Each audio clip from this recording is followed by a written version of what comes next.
যে নামগুলোর অর্থের ভেতরে শিরকি অর্থ লুকায়িত আছে, অথচ আমরা জানি না। সেরকম কিছু নাম আমরা আজকে আপনাদেরকে বলছি। নাম্বার 1, আব্দুল নবী। এই নামে আমাদের দেশে কিন্তু কোনো কোনো লোকের নাম আছে। আব্দুল নবী মানে হলো নবীর গোলাম। কোনো মানুষ কি নবীর গোলাম হয়? গোলাম তো শুধু আল্লাহর। তাহলে এটা শিরকি নাম। এ নামের অর্থের ভিতরে কি আছে? শিরক আছে। এরকম নাম থাকলে সেটা পরিবর্তন করতে হবে। অনেকে নাম রাখেন আব্দুল আলী। আব্দুল আলী, আল্লাহ আলী, এটা আল্লাহ সুবহানাহু ওয়া তাআলার গুণবাচক 99টি নামের একটি। সেই হিসাবে আপনি রাখতে পারেন। আলী মানে হলো উঁচু, মহান, আল্লাহর গোলাম। আলী আল্লাহ তাআলার গুণবাচক নাম, সেই হিসাবে আব্দুল আলী ঠিক আছে। কিন্তু সাধারণত আমাদের সমাজে আলী রাদিয়াল্লাহু তাআলা আনহুর নামে এ ধরনের নাম রাখা হয়ে থাকে। যদি এখানে আলী বলতে খলিফা আলী রাদিয়াল্লাহু তাআলা আনহুকে উদ্দেশ্য করা হয়, তাহলে আব্দে আলী মানে হলো ইসলামের চতুর্থ খলিফা আলী রাদিয়াল্লাহু তাআলা আনহুর গোলাম। তাহলে সেটাও কি হবে? শিরকি অর্থ বহন করবে। আর এখানে যে আলী রাদিয়াল্লাহু তাআলা আনহুকে উদ্দেশ্য নেওয়া হচ্ছে, মিন করা হচ্ছে, তার অনেকগুলো প্রমাণও আছে, ইঙ্গিত পাওয়া যায়। এই জন্য এ ধরনের নাম রাখার ক্ষেত্রে সাবধান থাকা উচিত। আলী রাদিয়াল্লাহু তাআলা আনহুকে ঘিরে আর অনেকগুলো নাম আছে আমাদের সমাজে, যেগুলো সংস্কার হওয়া উচিত, যে নামগুলো রাখতে আমাদের সচেতন এবং সাবধান হওয়া উচিত। তার ভিতরে একটা হলো কারামত আলী। কারামত আলী মানে হলো আলীর কারামত। সাধারণত শিয়ারা এই সমস্ত নাম রাখে। তো এগুলো আমাদের সমাজে চলে আসছে, কারণ এককালে এক সময় আমাদের দেশে যখন আলেম ওলামা ছিলেন না এত, এবং ওই কাবুলিওয়ালারা আফগান থেকে, ইরান থেকে মানুষ ব্যবসার জন্য আসছে বা নানা কারণে আসছে এই দেশে, শিয়ারা আসছে, তাদের খুব প্রভাব ছিল, এবং যারা তখন রাষ্ট্র পরিচালনা করতেন, ক্ষমতায় ছিলেন, তাদের ভেতরে শিয়াদের বিরাট প্রভাব ছিল। এই জন্য আমাদের সাধারণ মানুষেরা নামের জন্য এদের কাছে যেত, আর এরা এই সমস্ত নাম দিত, যে সমস্ত নামের সাথে শিয়াদের আকিদা মিশে আছে, এবং সেগুলো আমরা এখনও রেখে চলছি, ওইটার অর্থ হয়তো খেয়াল করি না। কারামত আলী মানে হলো আলী রাদিয়াল্লাহু তাআলার কারামত। যেহেতু ওরা আলী রাদিয়াল্লাহু তাআলাকে খুব বেশি ভক্তি করে, অতি ভক্তি করে, এই জন্য সব নামের মধ্যে আপনারা আলী, হাসান, হোসেন এই 3 নাম পাবেন। আমাদের দেশে যত নাম আছে বেশিরভাগ বা বিরাট একটা অংশ আছে নামের, যে নামের শেষে কি পাবেন? আলী অথবা হাসান অথবা হোসেন। শরবত আলী, কারামত আলী, কামরুল হোসেন, দেলোয়ার হোসেন, এখানে যদি খোঁজেন এই মজলিসে, তো আমার মনে হয় অর্ধেকের বেশি নাম পাবেন যাদের নামের শেষে হয় হাসান আছে, আর না হোসেন আছে, আর না হয় আলী আছে। এটা ওখান থেকে আসছে। আমরা হয়তো সেই দৃষ্টিকোণ থেকে রাখি না, কিন্তু এগুলার থেকে আমাদের বের হয়ে আসা উচিত। রাসূল আকরাম সাল্লাল্লাহু আলাইহি সাল্লামের প্রতি মহব্বত থেকে তার প্রিয় দৌহিত্র হাসান হোসেনের নামে নাম রাখেন, খুব ভালো কথা। আলী রাদিয়াল্লাহু তাআলা আনহুর প্রতি মহব্বতের কারণে আহলে বাইতের সদস্য সেই হিসেবে তার নামে নামকরণ করেন, কোনো সমস্যা নাই। কিন্তু আপনার নামের সঙ্গে এই 3 জন সাহাবীর নাম শুধু লাগাচ্ছেন, কই নামের শেষে আবু বকর লাগান না, ওমর লাগান না, তাহলে শুধু এই 3 জনের নাম কেন লাগাচ্ছেন? বোঝা গেল এগুলোর পেছনে শিয়াদের বদ আকিদা এবং দুর্বসন্ধিমূলক চিন্তা এবং দৃষ্টিভঙ্গি রয়ে গেছে, আর সেটাই আমাদের সমাজে এখনও বলবৎ আছে। বিধায় এগুলো রাখতে আমাদের একটু সচেতন হওয়া উচিত। অনেকে নাম রাখেন রহমত আলী। রহমত আলী, রহমত আলী মানে আলীর রহমত। রহমত হবে আল্লাহর।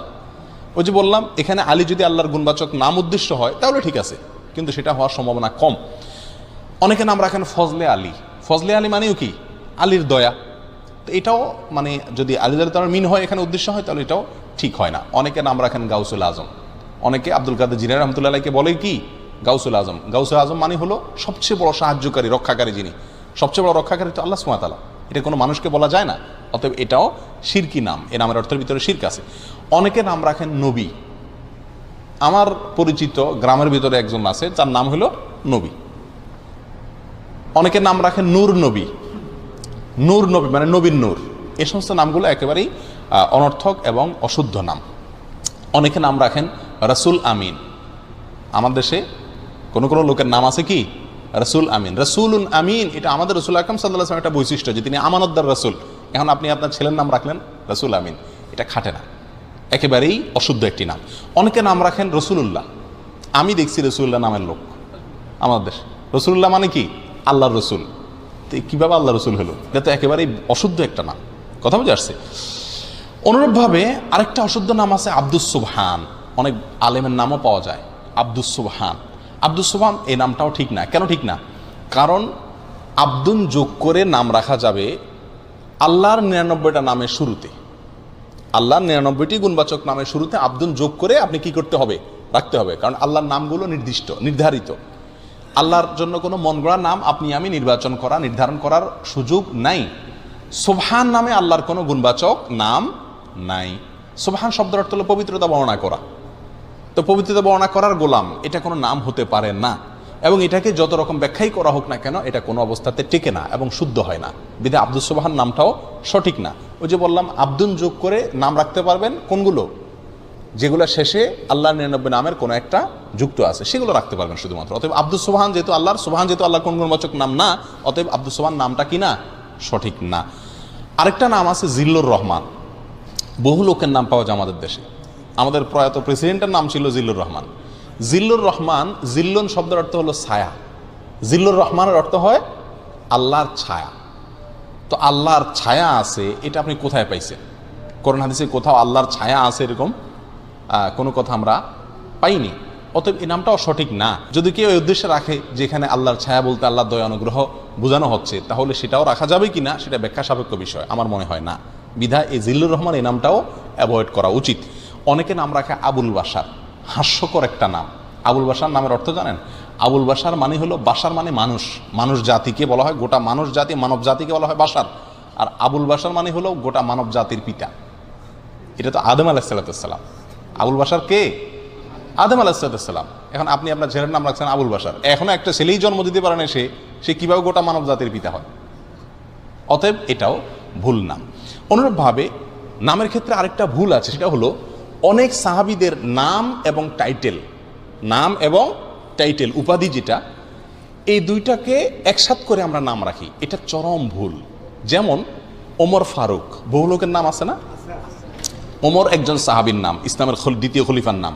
আপনি ওনার প্রতি মহব্বত রেখে, ওনার প্রতি মহব্বতের কারণে আপনার ছেলের নাম ওমর রাখলেন, একটা শিশুর নাম ওমর রাখলেন, ঠিক আছে রাখেন, কিন্তু তার নাম ওমর ফারুক রাখা ঠিক না।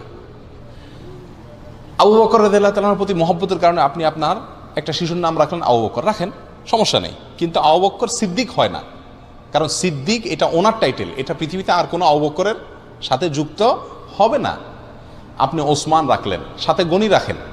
আমাদের দেশে বেশিরভাগ লোক দেখেন না, ওসমান রাখলে অবশ্যই সাথে কি আছে?